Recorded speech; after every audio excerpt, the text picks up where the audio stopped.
آپ اندازہ لگائیے صحرا ہو، تنہائی کا عالم ہو، تو بچہ بڑا بگڑ جاتا ہے، مگر جب سکینہ اٹھی، اٹھنے کے بعد آواز دیتی تھی پھوپھی اماں، اے پھوپھی اماں میں اونٹ سے گر گئی ہوں،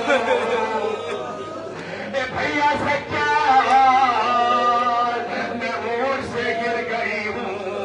سکینہ آوازیں دیتی رہی، سکینہ چلتی رہی، سکینہ کے پیروں میں کانٹے لگتے رہے، سکینہ کے پیروں میں پتھر لگتے رہے، سکینہ چلتی رہی، آوازیں دیتی رہی، چچا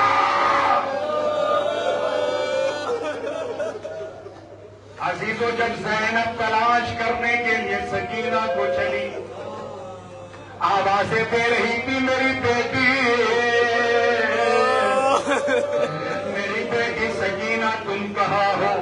ایک مرتبہ زینب کی نظر پڑی، ایک خاتون کی آغوش میں سکینہ دیتی ہے، زینب آگے بڑھ کے کہتی تھی کہ تمہارا شکریہ، یہ بچی یتیمہ ہے، اس کا بابا مارا گیا، اس کے چچا کے شانے قلم ہو گئے، اور اس کا جوان بھائی اپنے سینے پہ برچھی کھا کر سو گیا۔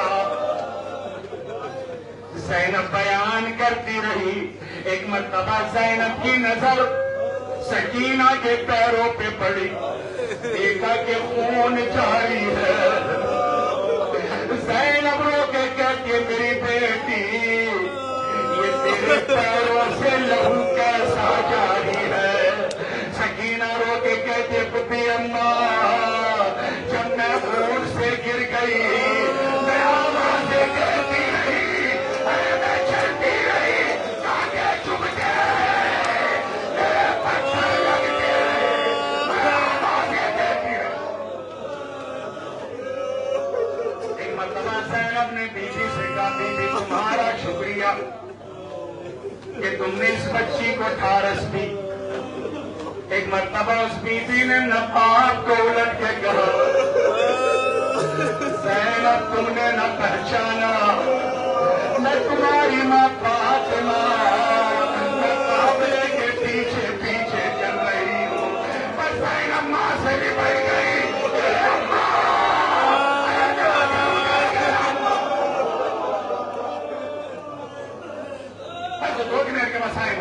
جزاکم اللہ خیر الجزا۔ عزیزو جب زندان شام میں اہل بیت کو مقید کر دیا گیا تو سکینہ بابا کو یاد کر کر کے روتی تھی، ہائے میرے بابا، ہائے میرے پیاسے بابا، میرے مظلوم بابا۔ عزیزو جب سر حسین زندان میں لایا گیا تو سکینہ نے اپنے بابا کے منہ پہ منہ رکھ کے کہا یا ابتا من ذا الذی خضبک بدمائک، اے میرے بابا کس نے آپ کی ریش مبارک کو آپ کے خون سے خضاب کر دیا بابا، یا ابتا من ذا الذی قطع وریدک، اے میرے مظلوم بابا کس نے آپ کی رگے گردن کو کاٹ ڈالا۔ آئیے بہن کرتے کرتے سکینہ کی آواز بند ہو گئی، اب زینب کی شان گرایا، دیکھا کہ سکینہ کی پرواز کر گئی، آئے زندان شام، سکینہ کی فریاد، سکینہ زندان میں ماتا، اے سکینہ۔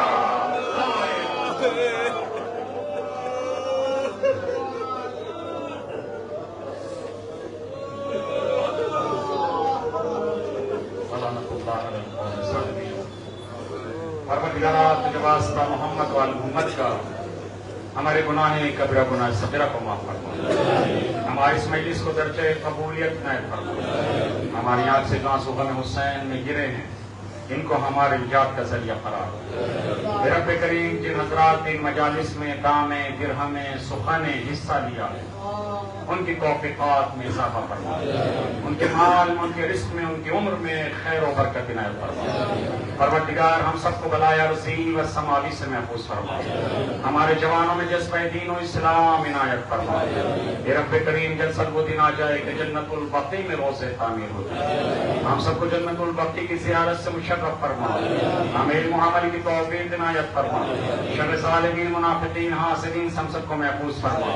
پروردگارہ پرچم اسلام کو سر بلند فرما، اطفال عالیان کی حفاظت فرما۔ پروردگارہ تجھے واسطہ محمد وآل محمد کے ہمارے قلوب میں اہل بیت کی محبت کو زیادہ فرما، ہم اہل بیت علیہ السلام کے فرامین پر عمل کرنے کی توفیق عنایت فرما، ہمارے مرحومین پر اپنی رحمت نازل فرما، ان کو فشار قبر تنہائی تب خلوت قبر سے محفوظ فرما۔